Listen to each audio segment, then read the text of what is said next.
What's the biggest challenge or biggest struggle you've had to face throughout your life?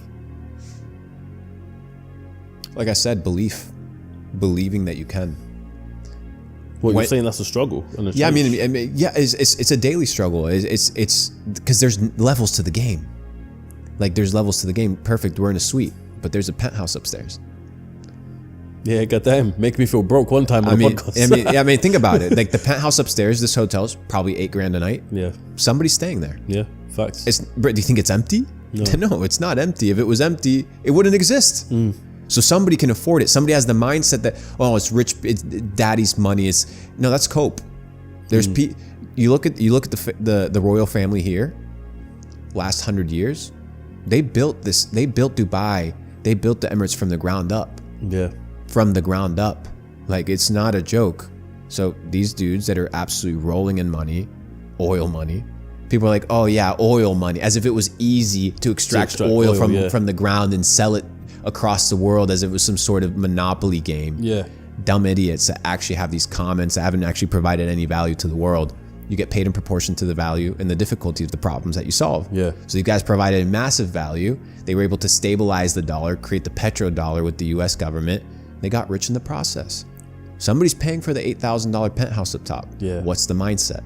What's the perspective? Is it worth it? I don't know. If you're making $100 million a year net profit, you won't really budge an eye.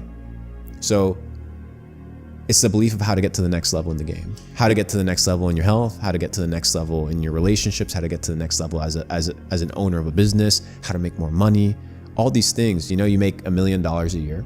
It's dope. But there's a guy making 10. Yeah, that's a lot. That's a lot. There's a guy making 100. And it's a different mindset that takes you from A to B and from B to C. And it's shifting those mindsets and always being grateful, but never being content. Yeah. And content doesn't mean that you're always selfish and desiring for more. It's saying, hey, there's more potential. There's more levels to this life. There's more levels to the game. Yeah. And that's always the example that I use is you're in a hotel situation, you're staying in a nice hotel. Well, there's somebody staying in the suite up top. And that's somebody that has a different mindset than you. And what I've come to realize in the education system is that they teach you how to think like a slave. That's a big one. They teach you how to think like a slave, scarcity mindset, 9 to 5 employee. You clock in, second grade. What's your dream job? That's what they ask you. What do you mean, what's my dream job? I'm 5 years old. What do you mean, what do I want to, like, okay, what are you going to say, an astronaut? You're going to think about the craziest thing because you have dreams and ambitions. And then they want to crush it. But somewhere along the line, that gets decimated. Yeah. Now, obviously, not everybody's going to be an astronaut, but the perspective still stands, which is the programming and the education that the peasant receives is very different than the one that the king receives. Yeah. That's why you won't see the elites going to public school, because the public school is based off of the Prussian school system, which was a school system designed in the industrial area to create workers. That's why you have the bell go off that gives you access to recess, or the bell goes off and gives you access to the break time. And then you have to go down the corridor in a single line, go down the fluorescent lights and the cement walls, and you have to go to the cafeteria and you have to raise your hand to ask a question, and you better not question the authority, and you don't even know who the authority is. Yeah. And then you have to get a hall pass to go to the bathroom, and hopefully the hall monitor doesn't stop you along the way, because, well, then you're going to be in trouble. So from the moment you're born, you're put into a system that everything is, I have to bow down to authority, even though I don't know if the authority's right. I can't question the authority. Yeah. And the bell has to go off in order for me to be able to be validated from doing A to B, from B to C. Yeah. All of this is programming. And from the ages 0 to 7, it's called the theta state.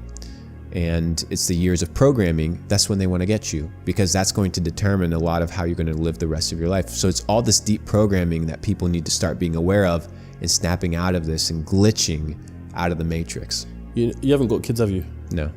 You would want kids one day? Who knows? Not sure yet. Let's say you do have kids one day. How would you want them to grow up in the schooling environment? I want to get to the place where I can raise them myself. Yeah. Probably private tutors. Teach them logic, arithmetic, mathematics. Sort of thing. Yeah, absolutely.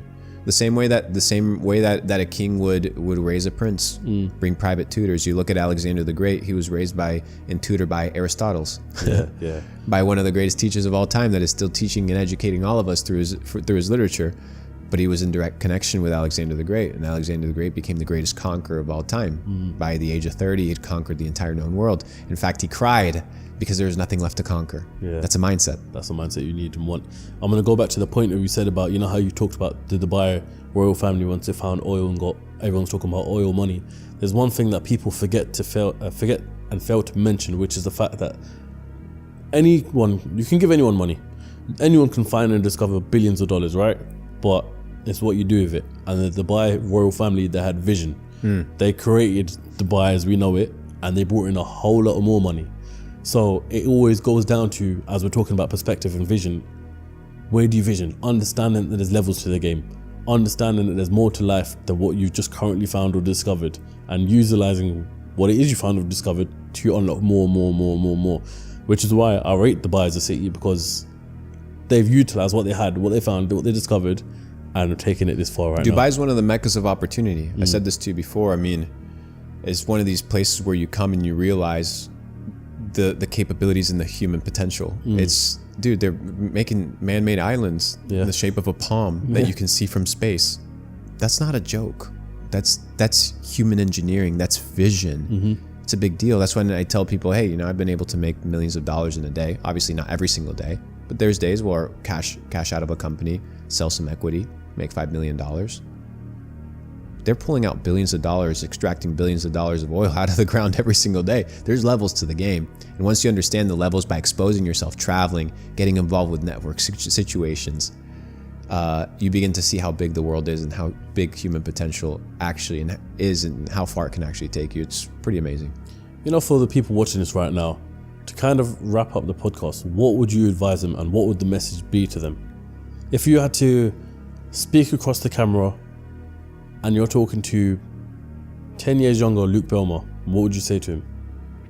That it's possible. I've said it once and I'll say it again. That the life that you have is the life that you chose. That where you are today is based on the decisions that you made in the past. So if you want a different life, you have to be able to make different decisions in the current present moment. But the life that you envision has been given to you. It's been given to you by God. That dream, that life, what you want for your family, the impact that you want to make, it's not a causality. It's not there by chance. It's there by design. So it's possible. But you're going to have to sacrifice effort. You're going to have to sacrifice long nights. You're going to have to sacrifice bad relationships. You're going to have to sacrifice that 9-to-5 check in order for you to get to the next level. But it's possible. And what I've come to realize in life is that it's risky in general. It's so risky that all of us are going to die. So why not just actually go for the fullest potential and the fullest possibilities that life has to offer you? Expand your horizons, expand your mindset, develop new networks, develop new connections, develop new friendships, develop new business opportunities, study, learn from the best in the game. Go study the mentors of old, go read the Holy Scriptures, get involved in developing your mind, get educated. And in a few years' time, you'll look back and you'll realize you're a completely different person. Definitely. Luke, I want to thank you very, very much for coming on the podcast.